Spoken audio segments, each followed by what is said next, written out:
When did teamwork stop being a collective effort and start becoming a cover story for carrying someone else's dead weight? It's actually hilarious when you look at the math. You join a project because you're promised a synergy of elite minds, a group of disruptors who are supposed to change the game.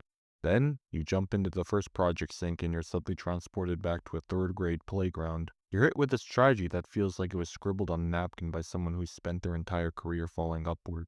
It's the ultimate double standard. These companies demand you to be a cross-functional ninja with 360-degree accountability, but then they pair you with the senior who hasn't updated their skill set since the BlackBerry was in style. They want a dream team, but they're really just hiring one workhorse to pull a carriage full of people who are just there for the LinkedIn credit. If I showed up with the same level of contribution as half these teams, I'd be escorted out of the building. But when the team fails, oh, it's just a shared learning opportunity. The real nightmare usually starts about 2 weeks into a project. When I was employed, I was working on a high-stakes campaign, which makes this 10 times worse. I was deep in the zone, handling my deliverables, and the project just stalled. No heads up, no update. The lead just stopped responding and dumped the entire workload into a share folder with no context. Every painstakingly lying strategy, ignored. Every deadline I hit, wiped out by their silence. The irony was physically painful. I'm sitting there, trying to be a collaborative partner, to someone whose idea of communication is literally gaslighting me by pretending the deadline didn't exist. How are you going to call yourself a manager when you can't even manage your own calendar? It's a total slap in the face to your expertise. These colleagues are basically saying, hey, do my job for me, but also make sure I get the credit for it in the Monday morning meeting. It's a human roadblock that punishes you for being efficient. They have the budget for a culture consultant, but they can't find a teammate who knows how to open a PDF. And don't even get me started on the review process. They don't want a simple, looks good or needs change. They want a 3 hour sync to discuss their vision, which is usually just a collection of buzzwords they heard on a podcast.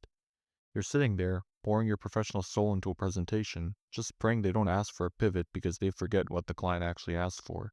And for the whole time, you're terrified to ask for help because you know they'll just turn it into a homework assignment for you. Why am I explaining basic industry standards to a person who makes twice my salary? It's a total drain. You're giving them a free education through a medium that is fundamentally broken. It's an insane amount of emotional labor for a project that has maybe a 1% chance of succeeding with this leadership. It's not a collaboration, it's a high-stakes babysitting gig for a professional who can't even stay focused for 20 minutes. The most frustrating part is the solutions are already out there. Most of us have spent years refining our craft, learning the tools, and building a workflow that actually works. We have systems that prove in real time exactly how to get results. But the team doesn't care about efficiency, it cares about optics.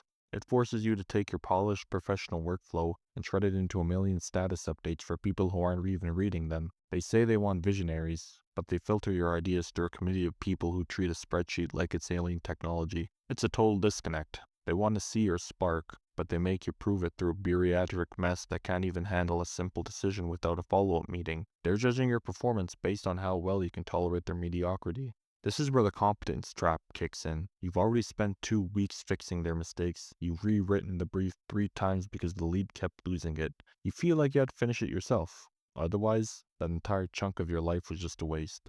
It's a hierarchy of wasted talent. These companies know that the more reliable you are, the more incompetence they can pile on your desk. They're using your high standards as a safety net for everyone else's laziness. It's a massive drain on the people who actually care.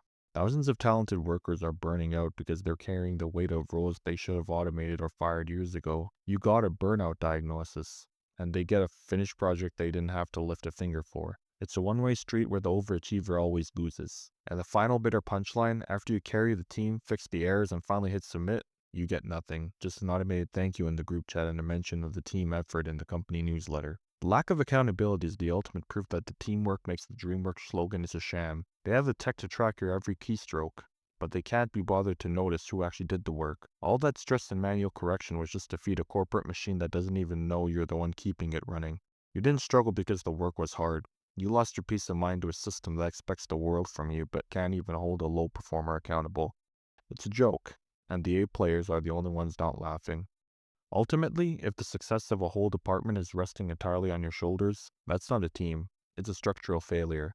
Carrying the weight of 3 people doesn't make you a hero. It just makes you the person most likely to break when the next deadline hits. You have to realize that you can't steer the ship if you're too busy plugging every hole in the hull. Setting a boundary isn't a lack of commitment. It's an act of survival. You weren't hired to be a human safety net for every dropped ball and missed email. Real growth doesn't happen in a vacuum of accountability, and you shouldn't have to dim your own light just so someone else's shadow doesn't look so dark. You deserve to be in a room where the standards are as high as your own. So with that I say, what's the most teamwork phrase you've heard that actually meant do it all yourself? Let me know in the comments. And, as always, stay lost, but at the same time, we stay together.